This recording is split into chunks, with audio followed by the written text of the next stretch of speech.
अच्छी तरह सुनिए, धमाका है ये। अब क्या करेंगे? टीएमसी का अलग स्टैंड, सपा का अलग स्टैंड, इधर महाराष्ट्र में अलग, महाविकास आघाड़ी से अलग।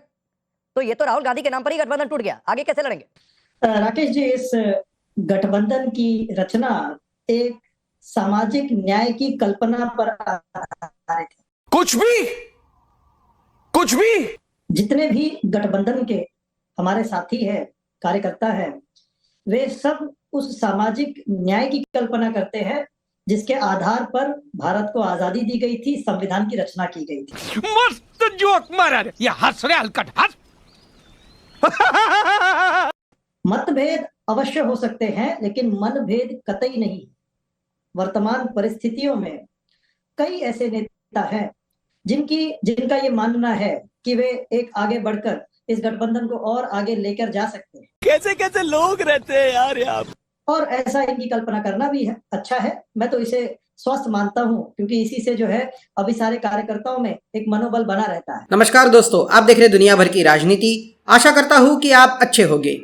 हाल ही में महाराष्ट्र और हरियाणा जैसे दो बड़े राज्यों को हारने के बाद कांग्रेस पार्टी की हालत फटे हुए ढोल की तरह हो चुकी है, जिसमें हर कोई बजा के चला जाता है। पहले तो बस इसमें बीजेपी और उसके प्रशंसक इस ढोल को बजा के जाते थे, लेकिन अभी तो हालत इस प्रकार है कि इंडी गठबंधन के बाकी दल भी इस ढोल को बजाना चालू कर चुके हैं। हाल ही में इंडी गठबंधन की सहयोगी पार्टी तृणमूल कांग्रेस की अध्यक्षा ममता बनर्जी ने भी सीधे तौर पर कांग्रेस पर तंज कसते हुए ये कह दिया कि इंडी गठबंधन उन्होंने बनाया हुआ है और उस गठबंधन को नाम भी उन्होंने ही दिया हुआ है। लेकिन अभी उस गठबंधन को किस तरह चलाना है, ये हाल ही में बैठे हुए नेताओं की जिम्मेदारी है।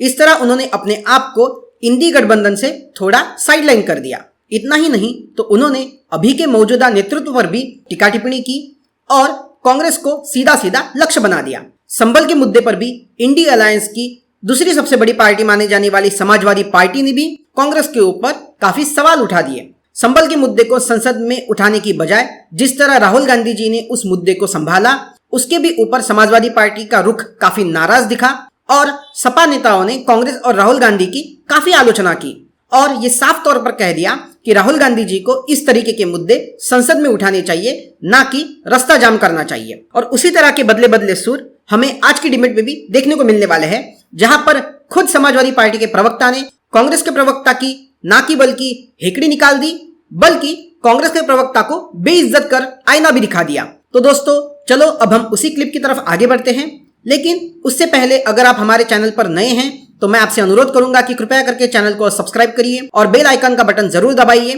ताकि आपको हमारा नोटिफिकेशन मिल पाए। और अगर आपको हमारा वीडियो पसंद आ रहा है तो कृपया करके वीडियो को लाइक करिए, शेयर करना ना भूलिए। धन्यवाद। तो चलिए दोस्तों आज की डिबेट की ओर बढ़ते हैं और डिबेट को आरंभ करते हैं। नहीं लोकेश भाई, आप दिल पर कौन सा हाथ रखकर ये बातें कर रहे हैं वो जनता बखूबी समझ रही होगी। गजब बेइज्जती है। मेरा सवाल यह है कि इतनी ज्ञान की बातें सर बहुत अच्छी लगती है सुनने में, लेकिन कल को आप सरकार बनाने की स्थिति में आएंगे या फिर अभी लीड करने की स्थिति की बात आएगी तो ये तो तय होगा ना कि एक चेहरा कौन है। भाई ममता बनर्जी कह रही है कि नहीं चला पा रहे हैं ईमानदारी से।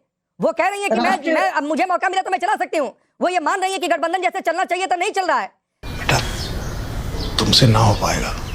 रामगोपाल यादव जी ने जो कहा, दो टूक कह दिया कि राहुल गांधी तो गठबंधन के नेता नहीं है। उधर अलग कह दिया अबू आदमी ने जो सपा के महाराष्ट्र के अध्यक्ष है, वो कह रहे हैं कि हम महाविकास आघाड़ी से अलग है। तो सर समझिए ना कि दिक्कत है। आप मतभेद नहीं है, मनभेद नहीं है, तमाम ज्ञान की बातें करके आप इसको झुठला सकते हैं। आप गलतफहमियां दूर नहीं कर सकते हैं। वर्तमान में संसद में विपक्ष के नेता राहुल गांधी जी है। कांग्रेस पार्टी विपक्ष की सबसे बड़ी पार्टी है। राष्ट्रीय स्तर पर, संख्या के आधार पर, विचारधारा के आधार पर, इतिहास के आधार पर, नेतृत्व के आधार पर कांग्रेस पार्टी इस गठबंधन का नेतृत्व कर रही है।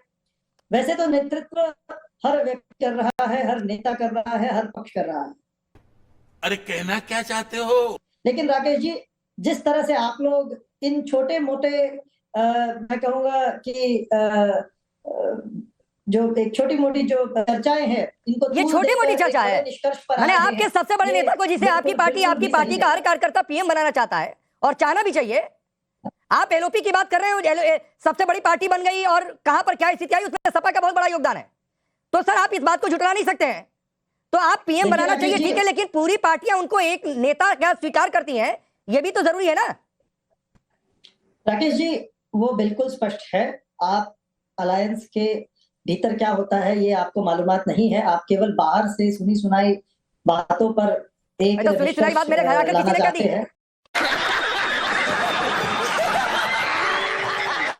लोकेश जिंदल, पर्सनल कैपेसिटी में किसी ने आकर बात क्या दी? 10 कैमरे थे जिसके सामने रामगोपाल यादव जी ने बोला, 10 कैमरे थे जिसके सामने अबू आजमी ने बोला, एक इंटरव्यू में ममता बनर्जी ने बोल दिया। पर्सनल कैपेसिटी में बात हुई है क्या? राकेश जी देखिए, कुछ तो लोग कहेंगे, लोगों का काम है कहना। कैसे कैसे लोग रहते हैं यार यहाँ। लेकिन जो गठबंधन है, ठीक है, चलिए नहीं मैं अभी अच्छा चलिए ना, मैं रुकिए मैं एक क्विक सर्वे कर लेता हूं यहीं पर, उसके बाद विजय जी आपके पास आऊंगा। अब मैं 30 सेकंड आपको मनोज काका जी देता हूं, मैं बाकी सवाल करूंगा आपसे और भरपूर समय मिलेगा, लेकिन पहला 30 सेकंड राहुल गांधी के लिए। जो रामगोपाल जी ने कहा, क्या गठबंधन के सर्वसहमति से वो नेता हैं राहुल गांधी? क्या लीड कर रहे हैं आप लोगों के गठबंधन को? अभी मजा आएगा ना भिड़ो। नहीं, जो राष्ट्रीय महासचिव, प्रधान महासचिव साहब ने जो बात कही है वो तथ्यों के आधार पर उन्होंने कहा है। वो सच कहा है कि जहां जहां कांग्रेस अपने भरोसे लड़ती है, ये सच बात है कि जहां कांग्रेस की बड़ी स्वयं अकेले लड़ी, अगर कांग्रेस अच्छा मध्य प्रदेश में कर पाई होती, अगर कांग्रेस छत्तीसगढ़ में अच्छा कर पाई होती, अगर कांग्रेस गुजरात में अच्छा कर पाई होती, जिन बड़े राज्यों में कभी कांग्रेस की सरकार हुआ करती थी, जहां कांग्रेस जमीन पर थी, अगर उन राज्यों में जो बड़े राज्य हैं, अगर वहां कांग्रेस ठीक करती तो कांग्रेस तो आज नरेंद्र मोदी जी जो 240 का जो उनका आंकड़ा है, वो अगर 200 पर आता तो निश्चित रूप से वो देश के प्रधानमंत्री नहीं होते। ठीक भाई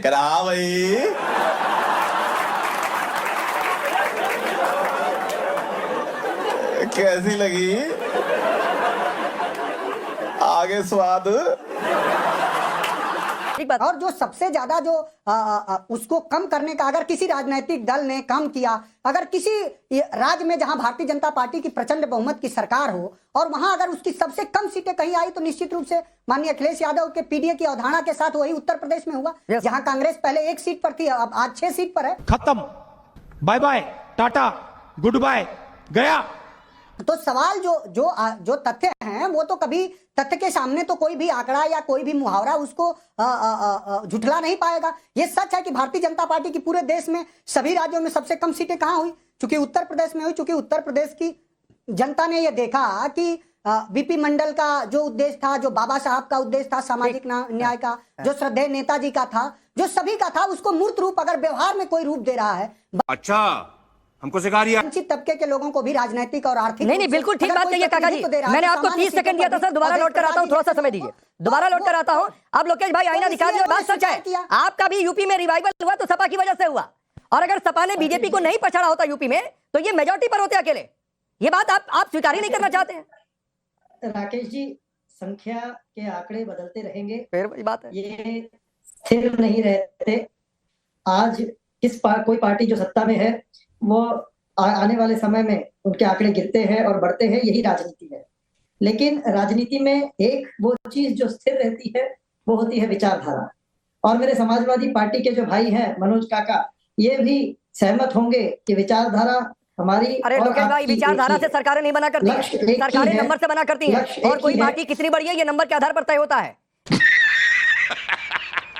ये सच बात है और ये फैक्ट है जो काका जी ने कही कि बीजेपी को मेजॉरिटी से किसी ने अगर रोका है तो सपा ने रोका है और यूपी की वजह से रुका हुआ है, वरना अकेले मेजॉरिटी से सरकार बना रहे होते। राकेश जी, राजनीति में ऐसे कई शकुनी हैं जो घर में फिर वही बात है, शकुनी है आप। सर दिक्कत यही है आप लोगों की कि आप फैक्ट स्वीकार नहीं करना चाहते हैं। मैं मनोज काका की 10 बातों से कई बार असहमत हो जाता हूँ, कई बार तीखी बहस हो जाती है, लेकिन जो सच है वो थोड़ी नहीं छिप सकता है। और सच है कि बीजेपी अगर बहुमत से रुकी तो सपा की वजह से यूपी में जो सीटें कम हुई उसकी वजह से रुकी, सत्य का, आपकी वजह से रुकी क्या? सत्य का जो स्वरूप है राकेश जी वो इतना साधारण नहीं है। अरे फिर भाई मेरे भाई, मुझे अपने घर जाना है, मुझे घर जाना है। चलिए ठीक है, मैंने क्विक सर्वे कर रहा था। बादल देवनाथ 30 सेकंड, फिर विजय जी आपके पास आऊंगा। बादल देवनाथ, स्वीकार है क्या राहुल गांधी गठबंधन का नेता अगर बना दिया जाए? मेरे लिए ओनली 30 सेकेंड। अरे सबको 30 सेकंड दे रहा हूं, दोबारा आऊंगा आपके पास। ये तो सही बात है, ममता दीदी ने 26 दलों का एक गठबंधन बनाया था और उस गठबंधन का नाम भी इंडिया नाम भी ममता बनर्जी ने दिया। लेकिन बाद में देखिए लोकसभा चुनाव में कांग्रेस को 99 सीट मिलने के बाद और राहुल गांधी को लोकसभा में विरोधी आसन मिलने के बाद कहीं ना कहीं कांग्रेस के अंदर एक अहंकार आ गया। और इस अहंकार से आप देखिए वायनाड में प्रियंका गांधी के चुनाव में राहुल गांधी, सोनिया गांधी सब वहां पर है, सारे कांग्रेस महाराष्ट्र में नहीं है, हरियाणा में नहीं है, उत्तर प्रदेश में 9 सीटें में लड़ रहे वहां पर भी नहीं है।